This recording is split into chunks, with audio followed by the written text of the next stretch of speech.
हाँ देखो आ रहा है ना। हाँ तो हम लोग पढ़ेंगे रेस्पिरेटरी सिस्टम, ठीक है। जैसे ये तो समझ लिए कि रेस्पिरेशन कैसे होता है, क्या प्रोसेस है, बट रेस्पिरेशन करने के लिए भी हमारे बॉडी में प्रॉपर एक सिस्टम होगा, ठीक है। उस सिस्टम को क्या हम लोग बोल देते हैं, रेस्पिरेटरी सिस्टम। तो ये जो हम लोग देख रहे हैं ये है पूरा रेस्पिरेटरी सिस्टम, इसको समझते हैं। तो सबसे पहले हम लोग लेंगे सांस नाक से, ठीक है। ये जो नाक में यहाँ पे होल है इसको हम लोग कह देते हैं नॉस्ट्रिल, ठीक है। यहाँ से एयर गया, ठीक। इसके बाद ये वाला जो हिस्सा है जो नाक के अंदर यहाँ पर जो हिस्सा होगा, नाक के अंदर जो खाली जगह होगा उसको हम लोग कह देते हैं नेजल कैविटी। कैविटी मतलब होता है खाली जगह बायो में, ठीक है। क्योंकि नाक के अंदर का खाली जगह है इसलिए इसको बोलते हैं नेजल कैविटी। फिर हम लोग सांस सिर्फ नाक से नहीं लेते हैं, मुंह से भी ले लेते हैं, क्योंकि जो एयर यहाँ माउथ से जाएगा वो भी यहाँ पे ही आ जाएगा, इसी पाइप में आ जाएगा। ये जो एक जगह है ना जहाँ पर नाक का जो एयर है वो और माउथ से जो एयर जा रहा है, मतलब ओरल कैविटी माउथ के अंदर जो खाली जगह वो और नेजल कैविटी जाके एक जगह पे मिलता है, कॉमन पैसेज है जिसको हम लोग कह देते हैं फेरिंग्स। उसके बाद थोड़ा और आगे बढ़ेंगे तो आएगा अपना लैरिंग्स। लैरिंग्स क्या होता है, इसको हम लोग आम भाषा में कह देते हैं वॉइस बॉक्स। नाम से ही पता चल रहा है ये एक ऐसा बॉक्स है जहाँ से वॉइस बनेगा। ये लड़कों में दिख जाता है बहुत अच्छे से, यहाँ पे ऐसा जिसको बोलते हैं एडम्स एप्पल। छोटे बच्चों में नहीं होता है, जब एडोलेसेंस में पहुँचते हैं लड़के तब उनमें ये जो लैरिंग्स होता है ना ये थोड़ा प्रोट्रूड कर जाता है, बाहर की तरफ आ जाता है, क्योंकि उसका जो कार्टिलेज होता है वो ऐसे बाहर की तरफ फैल जाता है और वो बहुत मजबूत हो जाता है जिस वजह से, ठीक है। और वो उसका नाम है एडम्स एप्पल। ऐसा लगता है छोटा सा यहाँ पे एप्पल लगा हुआ है, छोटू सा एप्पल, इसलिए उसको बोलते हैं एडम्स एप्पल, ठीक है। इसका बहुत तगड़ा तुम डिफरेंस देख सकते हो। जैसे लैरिंग्स जब छोटा है, जैसे अभी छोटा बच्चा जब छोटा बच्चा रहता है उसे कुछ पूछेंगे वो बोलेगा यस मिस, ठीक है। और जैसे वो 14-15 में पहुंचा लड़का मेनली, उससे पूछे वो बोलेगा यस मिस। ये इतना खतरनाक आवाज जो आ रहा है वो उसी लैरिंग्स के प्रोट्रूड होने की वजह से आ रहा है, ठीक है। तो लैरिंग्स का काम क्या है, साउंड प्रोड्यूस करना, क्योंकि उसके अंदर पाया जाता है क्या, वोकल कॉर्ड। वोकल कॉर्ड उसी के अंदर पाया जाता है वोकल कॉर्ड। जब यहाँ से एयर जाएगा तो ये वोकल कॉर्ड वाइब्रेट करेगा और वाइब्रेशन की वजह से प्रोड्यूस होता है क्या, साउंड। तो यहाँ से साउंड प्रोड्यूस हो जाएगा, ठीक है। अब आगे बढ़ते हैं, यहाँ से एयर गया नीचे। अब ये वाला जो पाइप है इसको हम लोग कहते हैं ट्रैकिया या फिर विंड पाइप, ठीक है। और उसके बाद वो छोटे पाइप दो छोटे पाइप में बढ़ जाता है जिसको हम लोग कह देते हैं ब्रोंकाई। किधर गया, ये रहा ब्रोंकाई। ये ब्रोंकाई प्लुरल है, अगर एक ही पाइप की बात करेंगे तो लिखेंगे ब्रोंकस, ठीक है। ब्रोंकाई मतलब एक से ज्यादा है, प्लुरल फॉर्म है वो। और फिर थोड़ा और आगे बढ़ेंगे तो वो चला जाएगा लंग्स के अंदर और लंग्स में और छोटे छोटे पाइप में वो डिवाइड हो जाएगा जिसको हम लोग कह देते हैं ब्रोंक्यूल्स, ठीक है, ठीक है। अब ये वाला जो हिस्सा है ब्रोंक्यूल्स, इसके जस्ट एंड पे ऐसे पाया जाता है ढेर सारा एल्वियोलाई। ये जो हम देख रहे हैं ये एल्वियोलाई का पूरा गुच्छा है, बंच है, ठीक है। सैक जिसको बोलते हैं सैक ऑफ एल्वियोलाई, ये एल्वियोलाई का पूरा बंच है। यहीं पे ऑक्सीजन का ट्रांसपोर्टेशन होना है, जैसे यहाँ पे ऑक्सीजन आ जाएगा, ठीक है। अब इस एल्वियोलाई के आसपास ऐसे ढेर सारा ब्लड वेसल होगा और ये ऑक्सीजन निकल के कहाँ चला जाएगा, ब्लड के अंदर। और ब्लड में जो कार्बन डाइऑक्साइड होगा वो आ जाएगा इस एल्वियोलाई में। तो मेनली जो एक्सचेंज ऑफ गैसेज होता है हमारे में वो कहाँ पे हो रहा है, एल्वियोलाई के अंदर। फिर एल्वियोलाई को ऐसे क्यों बनाया गया है, पूरा इस स्ट्रक्चर में बोरा जैसा क्यों बनाया गया, सैक जैसा क्यों बनाया गया, सरफेस एरिया बढ़ाने के लिए। एक आदमी के फेफड़े के अंदर इतना एल्वियोलाई है, इतना ज्यादा सरफेस एरिया है कि अगर सब एल्वियोलाई को ऐसे फैला दिया जाए तो एक फुटबॉल ग्राउंड होता है ना, जितना बड़ा जितना एरिया होता है फुटबॉल ग्राउंड में उतना एरिया ये ले सकता है। एक इंसान के लंग्स में इतना ज्यादा सरफेस एरिया है एल्वियोलाई का। तो अगर आपसे पूछा जाएगा कि ह्यूमंस में जो एल्वियोलाई है उसका इस तरह मतलब उस लंग्स के अंदर ऐसा क्या डिजाइनिंग किया गया है जो सरफेस एरिया को बढ़ाता है, तो आप बोल देंगे एल्वियोलाई, ठीक है। उसके अंदर उसके बाद देखते हैं कि ये जो एल्वियोलाई या ब्रोंकस है ये सब एक स्ट्रक्चर के अंदर है जिसको आप कह देते हैं लंग्स, ठीक है। ये अपना राइट लंग है, ये लेफ्ट लंग है। इसको ऐसे समझते हैं कि देखो अगर मेरा ये वाला हाथ है राइट, ठीक है, तो हम ऐसे जाएंगे इस तरीके से, ये मेरा राइट है और ये लेफ्ट है, तो ये हो जाएगा राइट लंग और ये हो जाएगा लेफ्ट लंग। आप ऐसे भी पहचान सकते हैं ये लेफ्ट लंग में थोड़ा सा ऐसा कुछ बनाया गया है, मतलब यहाँ पे क्या होगा, अपना हार्ट होगा ऐसे थोड़ा सा इस साइड से, हार्ट तो लेफ्ट साइड ही होता है ना, तो बीच में थोड़ा सा गैप रहता है, ठीक है। उसके नीचे जो आप ये देख रहे हैं ये वाला मसल का बना होता है, ये एक स्पेशल टाइप का मसल होता है जिसको हम लोग कहते हैं डायफ्राम। डायफ्राम हेल्प करता है सांस लेने और सांस छोड़ने में, ठीक है। एक और चीज इसमें मिसिंग है, ये जो दिख रहा है आपको क्या बोलते हैं इसको, ट्रैकिया। इसके बाहर ऐसा रहेगा, रिंग लगा हुआ रहेगा, कार्टिलेज का बना हुआ रिंग, और सिर्फ यहीं पे नहीं ब्रोंकस में भी होगा, ठीक है। इस रिंग को हम लोग क्या कहते हैं? Cartilaginous ring. ये कार्टिलेजिनस रिंग ना पूरा ऐसा नहीं है, ऐसे पूरा बंद नहीं है, ऐसा सी शेप का है, आगे से ऐसा कनेक्टेड है और पीछे से वो थोड़ा सा खुला हुआ है। ये रिंग क्यों है आखिर, यहाँ पर क्या काम है इसका? नहीं पता। तुम ऐसे मान लो ये पाइप है, मसल का बना हुआ, ठीक है, ऐसा पाइप है, सांस लिए, यहाँ से एयर गायब हुआ, लो प्रेशर का है तो पिचक जाना चाहिए था, लेकिन पिचके बार बार ऐसा होगा, पिचकेगा फूलेगा, पिचके हमेशा ऐसा आवाज आता रहता और वो डैमेज होने का भी चांस था और बहुत अजीब नहीं हो जाएगा, ऐसे पूरा चिपक गया, सांस के अंदर नहीं जा रहा है। तो उस वो जो ट्रैकिया है, ब्रोंकस है, वो कोलैप्स ना कर जाए इसलिए उसको ऐसे सपोर्ट के लिए लगा दिया गया है क्या? Cartilaginous ring. ठीक है, अब आगे हम लोग देखेंगे कि ये वाला जो प्रोसेस है पूरा सांस लेने का और छोड़ने का, वो कैसे हो रहा है, उसको हम लोग कहते हैं mechanism of breathing. Mechanism of breathing, breathing मतलब क्या होता है? सांस लेना और सांस छोड़ना। तो उसमें दो प्रोसेस होगा, इनहेलेशन और एक्सहेलेशन। आखिर हम लोग सांस कैसे लेते हैं और कैसे छोड़ते हैं? अपने आप, जैसे तुम नींद में भी रहते हो, सांस आ गया और फिर सांस निकल गया, हम लोग कोई एक्स्ट्रा एफर्ट नहीं मार रहे हैं, ऐसा कैसे? हमारे बॉडी में क्या मैकेनिज्म है उसका, तो वो समझते हैं। तो देखो, जब इनहेलेशन करना है, अब सुनो ध्यान से, ये जो पूरा अपना सिस्टम है, ये लंग्स खास करके, इसको प्रोटेक्ट करने के लिए क्या है? आपको पता होगा कि यहाँ पे ऐसा रिब केज पाया जाता है जिसमें ऐसे बोन है, ठीक है, इसको थोड़ा शॉर्ट में ऐसे देखो,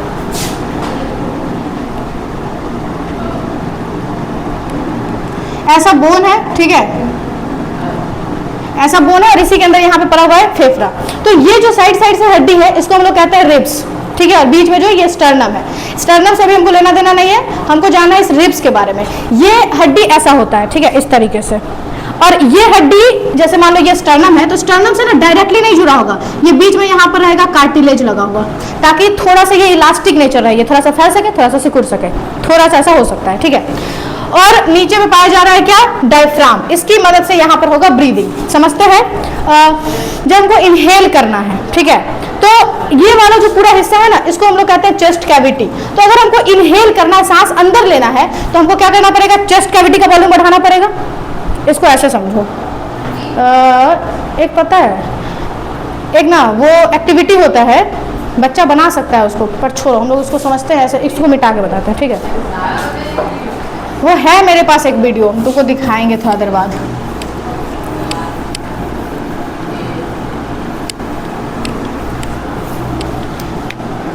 ऐसा होता है एक बॉटल,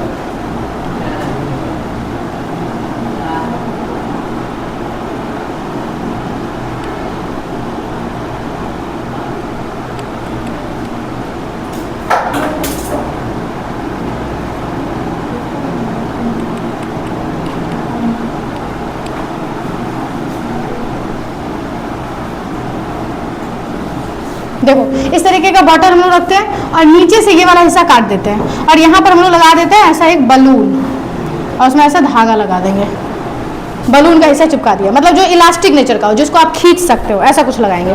और यहाँ से ये कट करके एक पाइप लगाएंगे और ये पाइप में ऐसे दो छोटा छोटा पाइप ऐड करेंगे और यहाँ पे नीचे में बलून ऐड करेंगे, ठीक है। अब इससे होगा क्या? देखो ये पाइप में एयर जा सकता है, अंदर पाइप हवा के जाने का और कोई तरीका है क्या?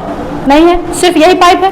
क्या करेंगे हम लोग ना, इसको ऐसे स्ट्रेच करेंगे, ऐसे नीचे खींचेंगे तो ये वाला हिस्सा ऐसे आ जाएगा, ऐसे खींचा गया। जैसे ही खिंचाएगा तो इसके अंदर, बॉटल के अंदर का जो वॉल्यूम था वो क्या हुआ? बढ़ गया, जबकि बाहर में वॉल्यूम क्या हो चुका है? इसके मुकाबले कम हो चुका है। अब बताओ कि जहां पर जगह ज्यादा रहता है वहां पर एयर का प्रेशर लो है या हाई है? छोड़ो, ये भी समझो, इसको हटाओ, ऐसे और आसान भाषा में समझते हैं। मान लेते हैं कि इस रूम के अंदर है ना 200 बच्चा को रख देते हैं, पूरा बेंच बेंच हटा के पूरा 200 बच्चा को एकदम रख दिया है, समझ ही सकते हो क्या स्थिति होगा। और गेट को बंद कर दिया और बाहर में बच्चा है मात्र 10 बच्चा, ठीक, और गेट ऐसे लॉक कर दिए। खतरनाक गर्मी लगेगा, इरिटेशन भी होगा, एक पे एक चढ़े हुए हैं। और जैसे ही हम गलती से उस गेट को थोड़ा सा ऐसे खोलें तो क्या होगा? उधर जो बाहर जो 10 बच्चा है वो इधर आना चाहेगा या इधर का बच्चा जल्दी से बाहर जाना चाहेगा? इधर से उधर जाना चाहेगा। क्यों? यहाँ पर हाई प्रेशर था और बाहर में लो प्रेशर था, तो कोई भी चीज किधर से किधर मूव कर रहा है? हाई प्रेशर से लो प्रेशर की तरफ। अब तुम ही बताओ, अगर इसमें हमको लो प्रेशर करना था तो हम क्या कर सकते थे? वो दीवार को तोड़ देते, बड़ा हो जाता ये जगह। जैसे जगह बड़ा होगा तो प्रेशर अपने आप क्या हो जाएगा? घट जाएगा। सेम चीज यहाँ पे होना है। यहाँ पे अगर हम चाहते हैं कि इसकी तरफ हवा आए, अगर हवा आए तो यहाँ पे क्या करना पड़ेगा, प्रेशर को लो करना पड़ेगा। प्रेशर को कम करने का अपने पास तरीका क्या है कि जगह बढ़ा दे। तो जैसे ही आप इसको ऐसे स्ट्रेच किए तो जगह बढ़ा, और जगह बढ़ने की वजह से यहाँ पे प्रेशर क्या हो गया, लो, जबकि इधर क्या था, हाई प्रेशर। तो हवा हाई से लो की तरफ ही तो जाएगा, और जैसे ही हाई से लो की तरफ जाएगा तो ये वाला जो हिस्सा है ये फूल जाएगा, बलून ऐसे फूल जाएगा। सेम चीज हमारे फेफड़ा के अंदर होना है। अगर हमको अपने फेफड़े के अंदर, लंग्स के अंदर हवा चाहिए तो जगह क्या करना पड़ेगा, बढ़ाना पड़ेगा। किसका, चेस्ट कैविटी का। जैसे चेस्ट कैविटी का वॉल्यूम बढ़ा तो हवा अपने आप बाहर से अंदर जाएगा। वही काम हमको करना है। इनहेलेशन में हमको कुछ भी ऐसा करना है जिसकी वजह से ये जो फेफड़ा यहाँ पर है उसका वॉल्यूम क्या हो जाए, बढ़ जाए। कैसे कर सकते हैं, देखिए आपको डायग्राम में मिट गया, देखो थोड़ा थोड़ा रफ डायग्राम बना के समझाते हैं। ये है लंग्स, ठीक है, और लंग्स के नीचे क्या था, फेफड़ा था, और सॉरी डायफ्राम था। ये जो डायफ्राम है ये इसका नॉर्मल शेप है, इसको बोलते हैं डोम शेप, ऐसा ये इसका नॉर्मल शेप है। अगर हमको जगह बढ़ाना है तो उसको क्या करना पड़ेगा, ऐसे सीधा कर देंगे। अगर ऐसा है इसे सीधा कर देंगे तो ऊपर जगह बढ़ जाएगा, है ना। तो ये जो ऐसा था ऊपर की तरफ वो कहाँ जाएगा, नीचे। तो डायफ्राम मूव्स डाउनवर्ड, बात समझ आया। उसके बाद ये इसका नॉर्मल पोजीशन है, लेकिन जब ये नीचे जा रहा है तो एक्चुअली क्या कर रहा है, ये कॉन्ट्रैक्ट कर रहा है। तो डायफ्राम को क्या करना पड़ेगा, कॉन्ट्रैक्ट। डायफ्राम कॉन्ट्रैक्ट किया, और इसके बाहर जो ऐसा ऐसा बोन था, बोन, इसको क्या बोल रहे थे, रिब्स। रिब्स को क्या करना पड़ेगा, जगह बढ़ाने के लिए बाहर जाना पड़ेगा, तो रिब्स आउटवर्ड मूव करेगा। और सांस लेते हैं तो कैसा महसूस होता है, ऊपर की तरफ जा रहा है रिब्स, तो रिब ऊपर भी मूव करता है ताकि जगह ऐसे बढ़े। तो रिब्स का मूवमेंट हो रहा है आउटवर्ड एंड अपवर्ड, और लास्ट में यहाँ का जो चेस्ट कैविटी है उसका वॉल्यूम क्या हो जा रहा है, बढ़ जा रहा है। ठीक, जैसे ये सब कुछ हुआ, चेस्ट कैविटी बढ़ा साइज उसका, तो अपने आप हवा अंदर चला जाएगा। इनहेलेशन हो गया। अब हमको करना है क्या, एक्सहेलेशन, सांस को बाहर छोड़ना है। तो ये जो जगह था इसको क्या कर देना पड़ेगा, छोटा कर देंगे। जैसे ही जगह छोटा होगा अपने आप हवा बाहर जाएगा, समझे। तो एक्सहेलेशन करने के लिए आपको जगह को छोटा करना है। तो जो डायफ्राम नीचे था ऊपर पहुंचा देंगे, तो डायफ्राम मूव्स अपवर्ड, और यही तो इसका नॉर्मल पोजीशन था। तो यहाँ से वो क्या कर रहा है, रिलैक्स कर रहा है, डायफ्राम रिलैक्सेज। और उसके बाद जो मूवमेंट है रिब्स का, जो साइड वाला रिब्स था वो किधर को जाएगा, इनवर्ड एंड डाउनवर्ड। ठीक, और ऐसा करने के बाद चेस्ट कैविटी का वॉल्यूम छोटा होगा जिसकी वजह से सांस बाहर चला जाएगा। बात समझ में आया, ये था एक्सहेलेशन। अब ये जो ब्रीदिंग हो, मतलब जो सांस हम लोग ले रहे हैं, अगर हम लोग इनहेल कर रहे हैं तो उसको इनहेल एयर कहेंगे, और सांस छोड़ने जब सांस छोड़ रहे हैं तो उसे बोलेंगे एक्सहेल्ड एयर। उसका कंपोजिशन एक बार देख लेते हैं। आपको पता है कि हम लोग जब सांस ले रहे हैं तो यही हवा तो जा रहा है अंदर, तो इसमें ऑक्सीजन कितना परसेंट है, 21%। तो ऑक्सीजन 21% ही होगा। कार्बन डाइऑक्साइड बाहर कितना परसेंट है, लगभग 0.04%, इतना ही जा रहा है। और वाटर वेपर थोड़ा मोड़ा है, ठीक। लेकिन जब एक्सहेल्ड एयर की बात करते हैं, जब हम लोग सांस छोड़ रहे हैं तो उसे तो ऑक्सीजन कम होना चाहिए, क्योंकि ऑक्सीजन इस्तेमाल किया हमारा सेल। तो घट के 21 से घट के लगभग 16.4% होगा। 21 से घट के 16 हुआ है लगभग, ठीक है। और जो कार्बन डाइऑक्साइड था वो 1% भी नहीं था, अब देखो 4.4% हो गया। और वाटर वेपर भी बढ़ेगा क्योंकि रेस्पिरेशन के बाद क्या रिलीज हो रहा था, वाटर वेपर, तो ये थोड़ा ज्यादा होगा, ठीक है। अब लास्ट में देख लेते हैं थोड़ा सा और, कि जब ऑक्सीजन यहाँ तक आया, ठीक है, एल्वियोलाई में ऑक्सीजन आया, आप ये भी देखें कि ये ब्लड वेसल में चला गया।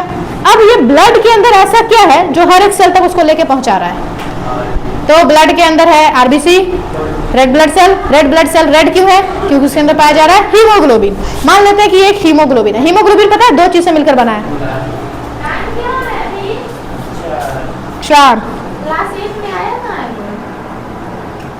4 अभी नहीं बजा है उसे, अब नहीं आया तो हम क्या कर सकते हैं। जाओ श्रेय, अक्षत, सर से पढ़ो। हाँ सुनो, इधर सुनो, सोनी यू ऑल्सो गो। चलिए सुनिए, इधर सुनिए, हम लोग क्या देख रहे थे। हाँ, तो हीमोग्लोबिन जो है, अब इसको साफ किया जाए थोड़ा सा।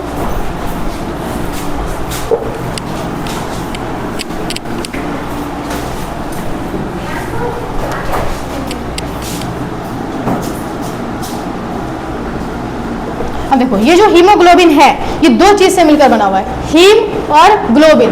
ग्लोबिन एक तरह का प्रोटीन होता है, और हीम मतलब क्या होता है, आयरन। तो हीमोग्लोबिन बनाने के लिए दो चीज चाहिए, एक तो ग्लोबिन प्रोटीन और एक आयरन, ठीक है। ग्लोबिन तो हमारे बॉडी में बन जाता है, ठीक है। और ये जो आयरन है, आयरन मतलब हम लोग जो प्रोटीन लेते हैं उसमें ग्लोबिन प्रोटीन भी होगा, अमाइनो एसिड होगा, उससे बन जाएगा।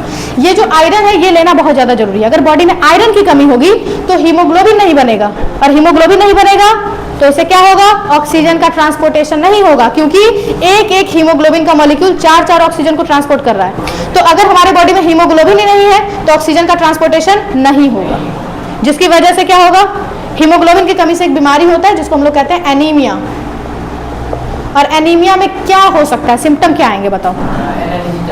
यस, क्योंकि ऑक्सीजन ही सेल तक नहीं पहुंच रहा है तो उसके सेल में एनर्जी नहीं बनेगा, वो हमें बहुत ज़्यादा ही टायर्ड फील करेगा, ऑलवेज टायर्डनेस ज़्यादा होगी, वीकनेस बहुत ज़्यादा होगा, ठीक है। उसके बाद उसका जो बॉडी होगा ना उसमें रेडनेस नहीं होगा बिल्कुल भी, स्किन में थोड़ा थोड़ा येलो पेल हो जाएगा, उसका स्किन एकदम रूखा सूखा रहेगा, ठीक है, क्योंकि उसमें हीमोग्लोबिन की कमी है, रेड पिगमेंट है ही नहीं। उसके बाद कार्बन डाइऑक्साइड कैसे ट्रांसपोर्ट हो रहा है? ब्लड के अंदर आपको पता है, जैसे अगर ये ब्लड है, ठीक है, तो इसमें आपको पता है सॉलिड कंपोनेंट है आरबीसी, डब्ल्यूबीसी और प्लेटलेट्स। लेकिन इसके अलावा जो ये लिक्विड है इसी को हम लोग क्या कहते हैं, प्लाज्मा।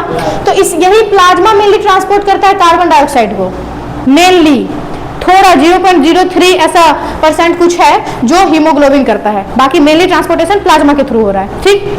अब ऐसा क्या होता है, एक और केस आप सुने होंगे बचपन में क्या अभी भी सुनते हैं कि जैसे रात को ना रूम के अंदर, रूम को जब लॉक कर लिए हैं तो उसके अंदर कुछ जला के नहीं सोना चाहिए, आग लगा के नहीं सोना चाहिए। क्या होगा उससे? हाँ, ये बात पता है कि जब कार्बन को कम ऑक्सीजन मिलता है तो वो जल के क्या बनाता है, कार्बन मोनोऑक्साइड, मतलब CO, कार्बन मोनोऑक्साइड। और पता है ये जो हीमोग्लोबिन है ना, ये 1 नंबर का वो है, क्या बोलते हैं उसको, धोखेबाज है, थोड़े अच्छे भाषा में इसको धोखेबाज कह सकते हैं, ठीक है। तो ये जो हीमोग्लोबिन था ये तभी तक ऑक्सीजन के साथ लॉयल था जब तक कार्बन मोनोऑक्साइड नहीं था। जैसे हमारे बॉडी में बढ़िया ऑक्सीजन जा रहा था, ये ऑक्सीजन के साथ घूम रहा था, ऑक्सीजन को बोला था नहीं नहीं हम तो तुम्हारे साथ ही घूमेंगे। और जैसे ही ये कार्बन मोनोऑक्साइड पहुंचा बॉडी में, जब यहाँ पे कार्बन मोनोऑक्साइड बना, सांस में आप कार्बन मोनोऑक्साइड लिए, जैसे ही पहुंचा तो हीमोग्लोबिन इसको धोखा दे दिया, बोला हट जाओ तुम मेरे पास से, अब हम जाएंगे CO के साथ। CO मतलब कार्बन मोनोऑक्साइड, इससे जुड़ गया ये, और पूरे बॉडी में कार्बन मोनोऑक्साइड लेके घूम रहा है। हमारे बॉडी को तो एनर्जी बनाने के लिए क्या चाहिए था, कार्बन मोनोऑक्साइड, सॉरी ऑक्सीजन, और पहुंच क्या रहा है कार्बन मोनोऑक्साइड, तो इससे एनर्जी नहीं बनेगा, और बिना एनर्जी के इंसान कैसे जिंदा रहेगा, तो इंसान मर जाएगा सोते सोते, पता भी नहीं चलेगा सुबह कि क्या रीजन था। इसको बोलते हैं साइलेंट डेथ, ये खतरनाक चीज है। तो इसलिए अगर कोई पूछ दे कि क्या हीमोग्लोबिन का ऑक्सीजन से ज्यादा किसी से और ज्यादा स्ट्रॉन्ग एफिनिटी है, क्या है, कार्बन मोनोऑक्साइड। जब तक कार्बन मोनोऑक्साइड बॉडी में नहीं जा रहा है तभी तक वो ऑक्सीजन के साथ घूम रहा है, ठीक है। चलो अब थोड़ा सा और बचा हुआ है, बस उसके बाद खत्म हो जाएगा। लास्ट टॉपिक है कि जो और भी जीव जंतु हैं उनमें ये रेस्पिरेशन का प्रोसेस कैसे हो रहा है, क्योंकि होगा तो सब में, रेस्पिरेशन हर एक जीव जंतु में होगा। आप ये पढ़ लिए थे कि प्लांट में भी होता है, मतलब प्लांट क्या सब में ही होगा। तो प्लांट में रेस्पिरेशन करने के लिए, मतलब गैसेस रेस्पिरेशन करने के लिए क्या चाहिए, ऑक्सीजन, गैसेस एक्सचेंज करना है। गैसेस एक्सचेंज करने के लिए उसमें क्या पाया जाता है, तो देखो लीफ में पाया गया क्या, स्टोमाटा। स्टोमाटा क्या होता है, छोटा सा पोर होता है जहाँ से गैसेस एक्सचेंज हो रहा है, बट उसमें कोई हीमोग्लोबिन तो है नहीं, ब्लड तो है नहीं। तो अगर पत्ती से सांस ले लिया, ठीक है, मानते हैं ये छोटा सा प्लांट है और इसमें अगर ये पत्ती ऑक्सीजन मतलब जो भी गैसेस एक्सचेंज है अगर वो कर भी लिया, तो इसका जो जड़ है या फिर जो ये स्टेम है ये रेस्पिरेशन कैसे करेगा, हर एक सेल को रेस्पिरेशन करना है, एनर्जी सब सेल को बनाना है। तो ये सबके पास कहाँ से पहुंचेगा गैस, सबके पास अलग अलग सिस्टम है। यस देखो, अगर ये वाला स्टेम लीफ था तो स्टोमाटा से ले लिया। आपको पता है कि तना भी किसी किसी का ग्रीन होता है, जैसे छोटा सा पौधा है तो उसका तना ग्रीन ही होता है। तो ग्रीन स्टेम में भी लीफ होता है, मतलब स्टोमाटा होता है ग्रीन स्टेम में, या यंग स्टेम कह सकते हैं, उसमें भी स्टोमाटा है, वहां से ले लिया। लेकिन जब वो स्टेम ऊडी हो गया, लकड़ी वाला हो गया, मजबूत हो गया, तब उसमें स्टोमाटा नहीं है। तो फिर जो स्टेम है ऊडी स्टेम, उसमें क्या पाया जा रहा है, लेंटिसेल्स। उसमें भी छोटे छोटे छिद्र होते हैं जिसको क्या कहा जाएगा, लेंटिसेल्स। और ये जो रूट है इसमें तो होता है बहुत सारा रूट हेयर्स। तो डायरेक्ट यहाँ पे जो भी ऑक्सीजन होगा वो डिफ्यूजन के थ्रू एब्जॉर्ब कर लेगा, ठीक है। तो रूट में पाया जाता है रूट हेयर्स। हर एक ऑर्गन अलग अलग तरीके से रेस्पिरेशन कर लिया, ठीक है। अब बात करते हैं कॉकरोच में क्या पाया जाता है, या फिश में पहले देखते हैं।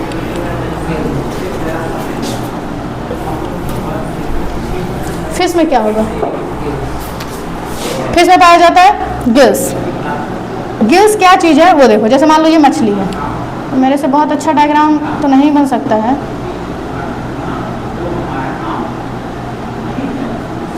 छी कैसा बना ये, जो भी है, ठीक है। मान लो कि यहाँ से उसमें क्या जा रहा है, ऑक्सीजन, मतलब सॉरी वाटर जा रहा है, और वाटर में ऑक्सीजन डिजॉल्व होता है, ठीक है। यहाँ पर ना उसमें पाया जाता है ऐसे गिल्स,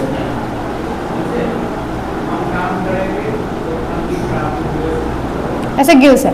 जैसे ही इसमें गया पानी, ठीक है, मतलब यहाँ से नहीं जाता है, सॉरी यहाँ से जा रहा है, जैसे इसमें पानी गया है, इसको थोड़ा साफ करते हैं। मछली के अंदर तुमको पता है कि गिल्स पाया जाता है, ठीक है, ये मान लो गिल्स का डायग्राम, ऐसा होता नहीं है लेकिन इसको थोड़ा सा बड़ा करके और साफ करके पढ़ रहा है, ठीक है।